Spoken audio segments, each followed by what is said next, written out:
Hey friends, Stevie from South Dakota. Whoops, I said hey. Hello friends, Stevie from South Dakota. Just met a nice couple and their daughter from California. They were talking about some of the extreme measures they're undergoing there. You have to basically wear your mask everywhere there. You know, I'm in South Dakota. So far, thankfully, it hasn't gotten nearly that bad. It's just unbelievable that we live in a police state, and we have for a long time, and I've said that for a long time, but boy, we don't know it now. I mean, the only thing so far, although, you know, with California, with encouraging snitchers, I know the mayor of LA was giving out numbers and encouraging people to tattle on their neighbors if they're not wearing masks, or if they're not doing this or that, or social distancing, and all this other gobbledygook for a virus that is no worse than any flu outbreak that we have every year, might even be milder. But as you know, or as you don't know, apparently the mainstream media has completely fabricated the numbers. They've even fabricated the stories about all these bodies piling up in different cities across the country, et cetera, et cetera. It is just the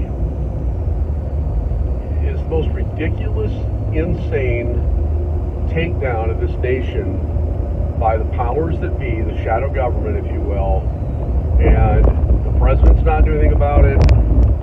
As Pamela Popper said, our nation, our country, our government has been deposed, and what she means by that is that the Bill Gates, the World Health Organization, the United Nations, and Tony Fauci, they're the ones that are making all these guidelines, and like I said, President Trump's not doing a darn thing about it.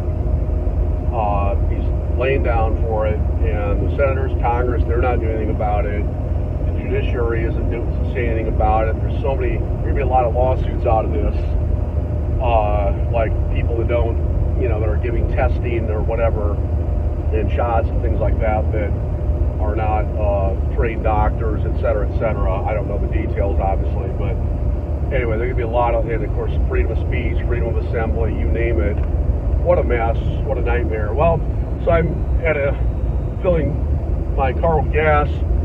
There's an old guy there with a t-shirt that has the American flag on back, said if you're offended by this, then, you know, get out, or something like that. I mean, if you're offended by the American flag, get out of the country. And I said, well, I guess things are pretty draconian down there in Arkansas, where they're like forcibly taking people to quarantine camps. He says, oh, it's only like, he said about 10%. And I said, well, that's bad enough, isn't it?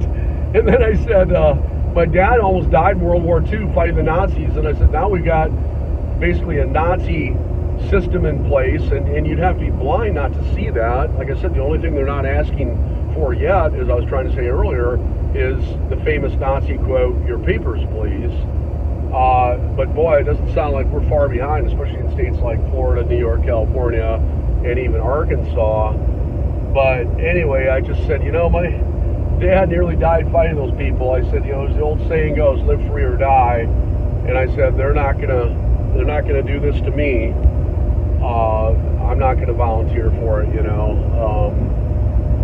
Anyway, but I guess my point is, all these guys, the Tea Party guys, the Patriots, all these gun pro-Second Amendment people, and I'm pro-Second Amendment without a doubt, you know, they all talk really tough, but when you know what hits the fan, I tell you what, they run in their house hide behind their mask and toilet paper like everybody else.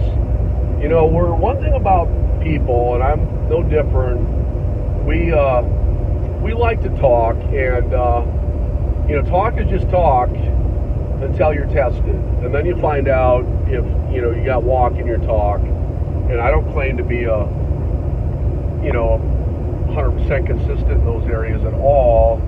And obviously, you know, if you're tested to the max, I mean, you do find out, you know, number one, where your faith is, how strong your faith is, how deep the roots go.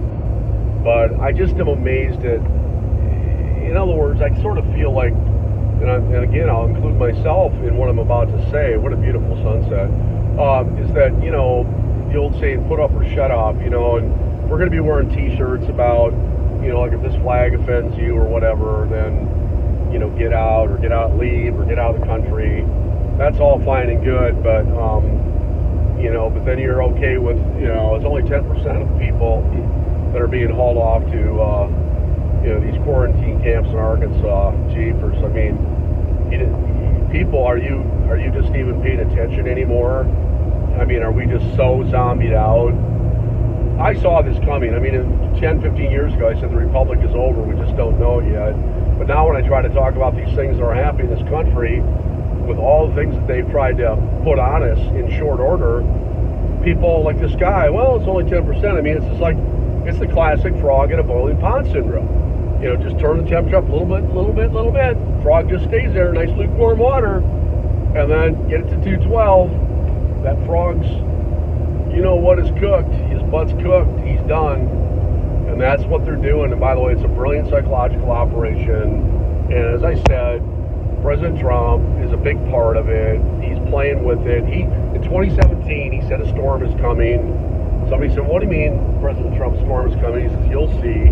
He's been in on this. This has been planned for a long time. Check out Event 201, October 2019 in New York City.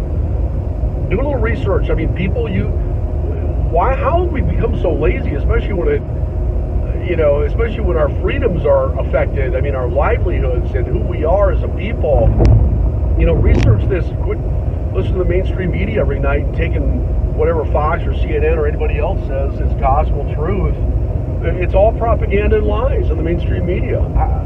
When are we going to wake up? I mean, man alive, I'm sorry, but it's just like, and seeing that guy wear that t-shirt, being real smug about, well, we got a little bit of that going on or whatever, it just tells me that, well, first of all, it's like, we're big hypocrites. Like I said, we talk a tough game about the Second Amendment rights and everything else, and, Tea Party and all this, but, everybody that supported Trump, I mean, all you really need to know about President Trump, but there's so much stuff that he does that it supports the New World Order, goes against the constitutional freedoms of this country. But when he says that, when he's excited about rolling the vaccine out later this year or early next year, and said we're ready to, he says, just got out of meeting, we're going to have the military involved with this, they're going to play a big role, it's a big job. That ought to be enough for any Tea Party guy, any conservative, any Christian to say, whoa, this guy, like when he read the snake poem in one of his speeches when he was running for president, I think it's when he gave that speech, when he read that snake poem, he says, you knew I was a snake when you took me in. Do we not know yet, honestly, like I just said about the vaccines and rolling the military out? Does a label, if somebody says that they want to make America great again and they call themselves Republican and, they're supposedly successful businessmen, is that all you need to hear? And it doesn't matter what they do?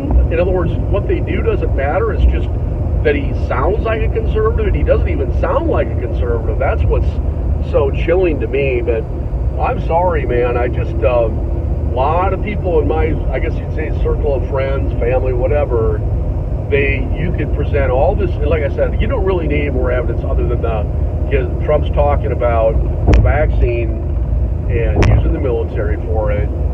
You ought to just flee from that gentleman and pray for him. I have to remember to do that. It's hard. It's hard for me to do that. But we're commanded to pray for, when Obama's president, you pray for him. When Trump, but see, I think Trump is actually worse than Obama. And before you freak out, let me tell you why. Because Jesus always said, beware of wolves in sheep's clothing. See, the sheep can get in your backyard. They can get in your back door. A wolf, everyone's going to go, oh, the wolf, the big bad wolf. Get out the rifles. Let's shoot the wolf. But when a sheep is there, we just, oh, it's a sheep, and they do way more damage because they get in the sanctuary. And I don't know why that is so hard, especially for Christians to understand.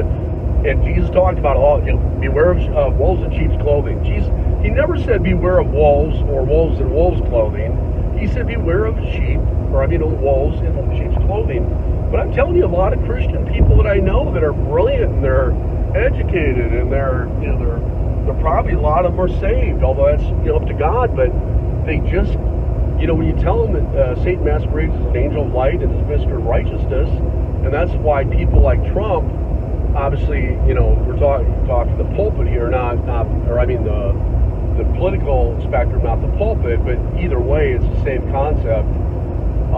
It just, people don't put two and two together, and they don't believe Jesus, or they don't see it. I don't know. To me, it's so in our face, and I don't know why people get these attachments to these sacred cows. Like, why did the evangelical community embrace Trump just overwhelmingly? And he's a Mason, he's a lot of other things that we won't mention here, and he's working for the New World Order, he's working for the Jesuits, but yet, I'll tell you what, overwhelmingly, the evangelical community will vote for Trump again, and I don't think the vote matters, because I think they're all selected. Anyway, Steve from South Dakota is sounding off, and probably a little mad and sad, but yet, I'm looking up daily for, I know that Jesus is coming soon, and I cannot wait. I hope if you haven't given your life to Jesus Christ, that you do that ASAP, like before you go to bed. Romans 10:9-10. If you confess with your mouth and believe in your heart that Jesus Christ was raised from the dead, thou shalt be saved. As simple as that, friends. You got to believe it in your heart, confess it with your mouth. As Richie would say,